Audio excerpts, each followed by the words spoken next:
இதுதான் மேடம் நடந்துச்சு.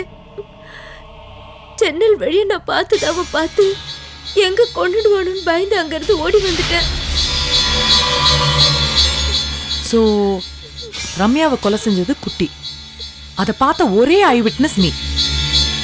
இதையும் போலீஸ்ல ரிப்போர்ட் பண்ணல? எங்க எனக்கு பிரச்சனை வந்துருமோன்னு பயந்துதான் மேடம் சொல்லல. இப்ப நீ சொல்லாம உண்மையை மறைக்க பார்த்த பாரு, அதனாலதான் உனக்கு பிரச்சனையே. இங்க பாருமா, பொய் சொல்றது மட்டும் தப்பு இல்ல, உண்மையை மறைக்கிறதும் தப்பு தான். சரி, இப்ப நீ என்கிட்ட சொன்ன பாரு, அது எல்லாத்தையும் ஒரு ஸ்டேட்மெண்டா எழுதி கொடு. கோர்ட்டுக்கு எப்போ வரணும்னு சொல்றேன். போ கான்ஸ்டபிள். போங்க.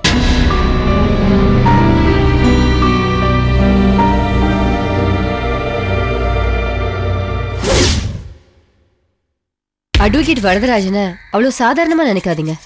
ஒரு சின்ன லூப் ஹோல் இருந்தா கூட ஒரு பிரச்சனை வெளியே எடுத்துருவாரு.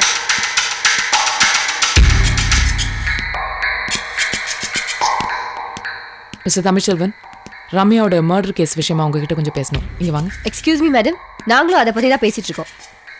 பிரியா, நீங்க பிரசன்னா தான் இந்த கொலையை செஞ்சிருப்பாருன்ற அந்த வியூ பாயிண்ட்ல இருந்து இந்த கேஸை பார்த்துட்டு இருக்கீங்க. ஆனா உண்மை என்னங்கிறதுக்கு ஆதாரம் என்கிட்ட இருக்கு.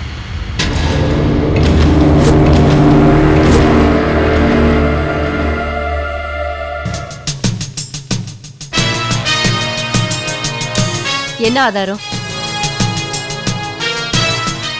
மிஸ்டர் தமிழ்செல்வன், பிரசன்னா செமினாருக்கு போயிருந்த போது அவரோட வீட்டுக்கு 2 பேர் வந்திருக்காங்க. ஒன்னு குட்டி, இன்னொன்னு மதுபாலா. குட்டி ரம்யாவை ஒரு காலத்துல ஒரு தலையா காதலிச்சுதான். ரம்யா பிரசன்னாவை கல்யாணம் பண்ணிக்கிட்டா அப்படின்னு ரொம்ப கோவத்துல இருந்தான். மதுபாலா பிரசன்னா வேலை செஞ்ச அந்த பத்திரிகை ஆபீஸ் எடிட்டரோட மகன். பிரசன்னா மேல அவளுக்கு இருந்த அந்த வெறினால எப்படியாவது ரம்யாவை அவன்கிட்ட இருந்து பிரிச்சிடணும்னு நினைச்சவன். மதுபாலா அவளோட டேப் ரெக்கார்டரை பிரசன்னா வீட்டுல மறந்து விட்டுட்டு திருப்பி எடுக்கிறதுக்காக வந்திருக்கா. அப்ப குட்டி ரம்யாவை மானபங்கம் படுத்த ட்ரை பண்ணியிருக்கான். ஸ்ட்ரகிள்ல ரம்யா செத்து போயிட்டா. அதை இவன் மறைச்சதை அவ பார்த்துட்டான். மதுபாலா அதை எனக்கு ஒரு ஸ்டேட்மெண்டா எழுதி கொடுத்துருக்கா. நாட் ஓன்லி தட், அதை அவ கோர்ட்ல சொல்றதுக்கும் தயார். Super madam, extraordinary. இதான் ஸ்டோரி ஆஃப் தி இயர் 2008. அற்புதமான கற்பனை, அழகா ரெடி பண்ணிருக்கீங்க. Priya, you don't know what I'm trying. நீங்க உங்க போலீஸ் பவரை வச்சு மதுபாலாவை பேச வச்சிருக்கீங்க. அதுவும் இல்லாம குட்டி மேல கேஸை டைவர்ட் பண்ணிட்டா பிரச்சனை ஈஸியா வெளியே எடுத்துடலாம். அதுக்கு தானே இந்த டிராமாலாம். Priya, you're talking absolute nonsense. Mister Tamilselvan, yes madam, நான் சொன்ன ரூட்ல இந்த கேஸை இன்வெஸ்டிகேட் பண்ணுங்க. உண்மையான குற்றவாளி யாருன்னு கண்டுபிடிச்சு. Okay madam. There's something else I want to talk to you about. இப்போ வந்து இந்த ஃபைல்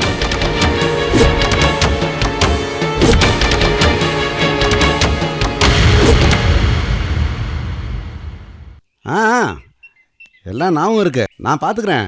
மாசி மந்திரி ஆயாச்சு, அப்புறம் நான் பாதி மந்திரி மாதிரி தானே. சரிதானா? சரி விடுங்க, பார்த்துக்கலாங்க.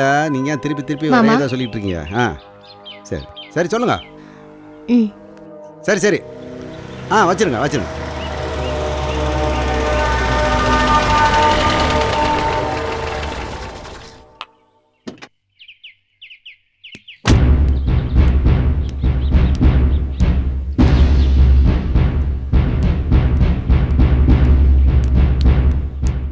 சார் இல்லையா?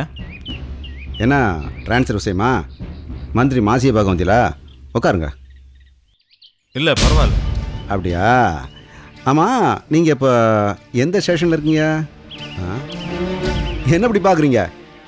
என்னடா மந்திரியை பேர் சொல்லி கூப்பிட்றோம்னு பார்க்குறீங்களா? அவர் ஊருக்கு தான் மந்திரி, நான் அவருக்கு சித்தப்பேன். உங்களுக்கு ஏதாவது ரெக்கமெண்டேஷனாக சொல்லுங்கள், நான் அவர்கிட்ட சொல்லி. சார், தமிழ்செல்வன் தானே நீ? பேச்சை பார்த்து சொல்லலையா? ஏற்கனவே உன்னை பற்றி எனக்கு தெரியும். என்னைய வீட்டு பக்கம், என்னால் உனக்கு ஏதாவது வேலை ஆகணுமா? சார் வந்து ஒரு கேஸ் விஷயமா என்கொயரி பண்ணலாமேன்னு. வர வர எதுக்கு தான் எங்கிட்ட பர்மிஷன் வாங்கணும் விவசாயம் எல்லாம் போயிடுச்சியா? ஏயா, என்கொயரி பண்ணனா ஹையர் ஆஃபீஸர்கிட்ட பர்மிஷன் வாங்க வேண்டியதானே, எங்கிட்ட வந்து கேட்டுருக்க? இல்லை சார், என்கொயரி இங்கே தான் சார்.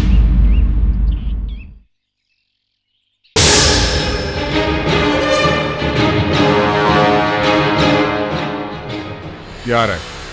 குட்டியை விசாரிக்கணும் சார். யோ, குட்டி ஏன் பையன்யா? அதான் நான் யாருங்கிறத உன்கிட்ட சொன்னேன்ல, அவனை என்னையா விசாரிக்க போற? கொஞ்சம் பேசாம இரு. இல்லப்பா. பேசாம இரு சித்தப்பு. என்ன விசாரிக்கணும்?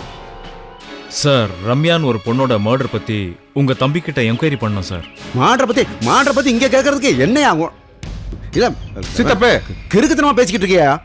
பேசாம இரு சித்தப்பு. பேசிட்டு இருக்கல.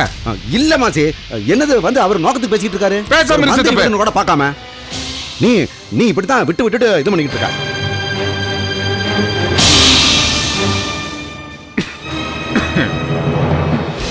அப்ப என் தம்பி கொலகாரங்கறியா? சாரி சார், நான் அப்படி சொல்லல. விசாரிக்கிறதுனால கொலகாரன்னு சொல்ல முடியாது இல்லையா?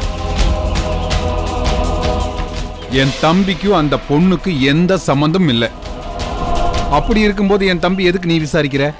கரெக்ட். ஏதோ அந்த பொண்ணை காதலிச்சான், அந்த கருமம் சரியா இல்லைன்னு சொல்லிட்டு தான் விட்டு தொலைஞ்சிட்டான். அப்புறம் என்ன வந்து விசாரணை பண்ணிக்கிட்டு இருக்காரு பெருசா?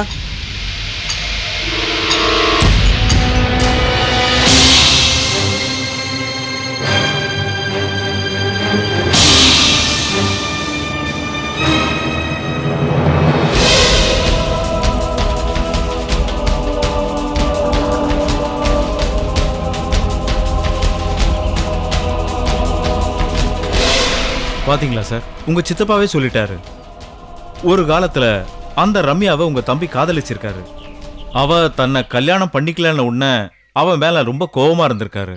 அது மட்டும் இல்லாம கொலை நடந்த அன்னைக்கு அவ வீட்டுக்கு உங்க தம்பி போயிருக்காரு. இத அங்கிருந்த லாண்டரி கடைக்கார ஒருத்தர் பார்த்திருக்காரு. ஐயோ, இந்த லாண்டரிக்காரன் பார்த்தான், காய்கறிக்காரன் பார்த்தான், இந்த கதையெல்லாம் வேணாம். நீ பார்த்தையா? யோ, உன்னைத்தான் கேட்குற, நீ பார்த்தையா? இல்ல சார், டிசிபி ரேகா மேடம் தான் இந்த கேஸை இன்வெஸ்டிகேட் பண்ணி ரிப்போர்ட் கொடுத்துருக்காங்க. உங்க டிசிபி மேடம் ஒரு முடிவோட தான் அலையிறாங்கல்ல? சரி. ஏ குட்டி.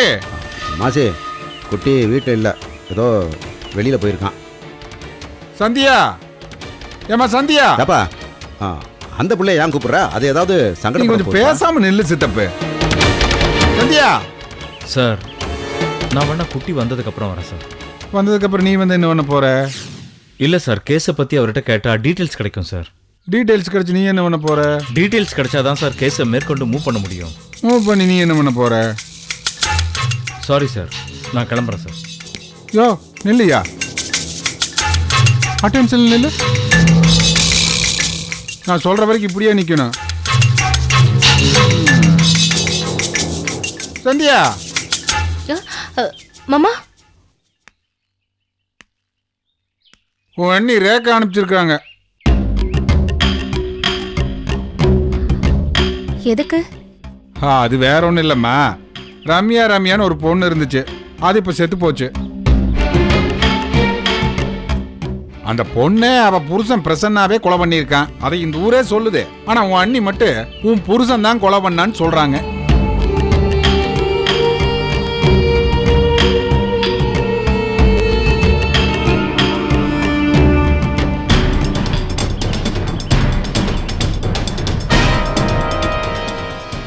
என்ன மாமா, அநியாயமா இருக்கு? அநியாயமா தான் இருக்குது. அது உனக்கு எனக்கும் தெரியுது, ஆனா அவன் அன்னைக்கு தெரியலையே. விசாரிக்கிறதுக்கு ஆள் அனுப்பிச்சிருக்காங்கல்ல. அது வேற ஒண்ணும் இல்லம்மா, இது கொலை கேஸ் அல்ல. உன் புருஷனை சிக்க வச்சுட்டு அவனை தூக்குல கூட தொங்க விடல. அதுக்கப்புறம் உன்னை தாலி அறுக்க வச்சு நீ மூளையில முட்டைச்சியா உட்காந்தா அதை பார்க்கறதுல உன் அன்னைக்கு ஒரு சந்தோஷம்.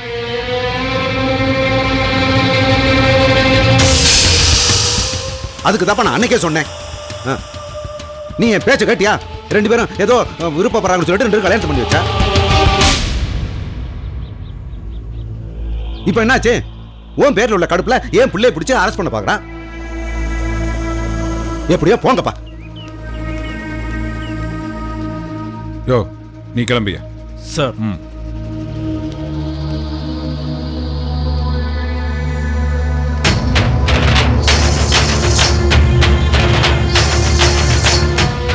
நல்லது பண்றேன்னு நினைச்சு தப்பு பண்ணிட்டமா. உன் புருஷனுக்கு போனை போட்டு வர சொல்லு. அவன் வந்தது முதல் வேலையா அவனை ஒரு போட்டோ எடுத்து வை. ஏன்னா அவன் போட்டோக்கு மாலை போட்டு கற்பூரம் காமிக்கணும்ல. மாமா ஆமா மாமா மாமா நான் மாமா என்ன பண்ண முடியும்? எத்தனை முறை தான் அண்ணி கூட நான் போராட முடியும்? எனக்கு நீ இதான் வேலை. இல்ல மாமா, எனக்காக என்ன இல்ல மாமா லோல்ல மாமா, கொஞ்சம் கம்முன்னு இரு. உங்க குடும்ப பிரச்சனையில ஏன் தலையை உருளுது? நீயாச்சும் உன் குடும்பமாச்சு, என்னத்தையோ பண்ணுமா.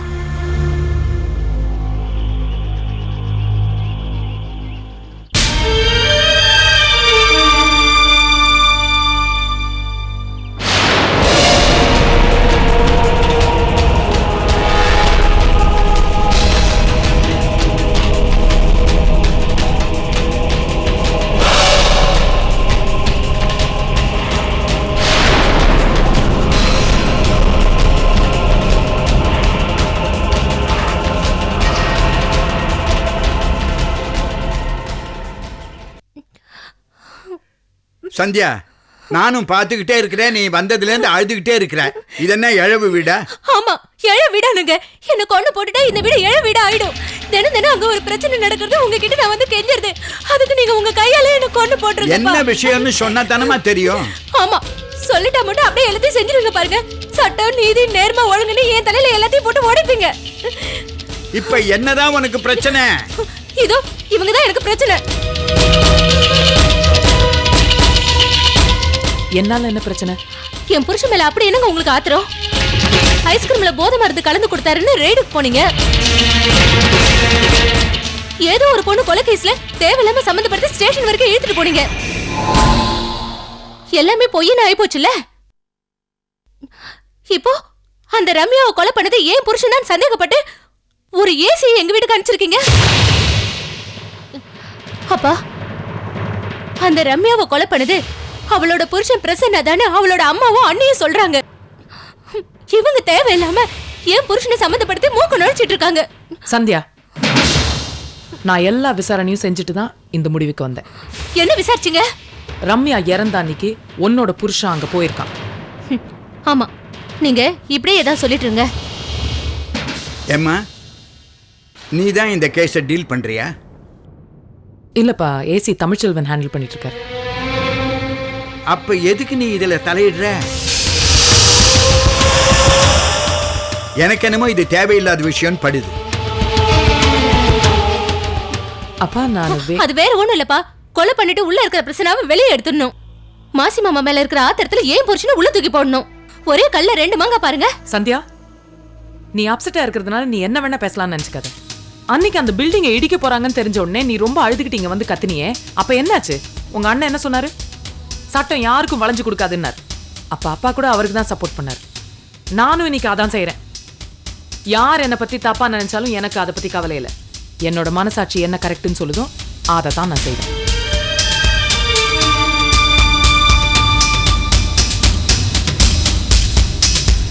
நாளை ரேகா IPS-இல்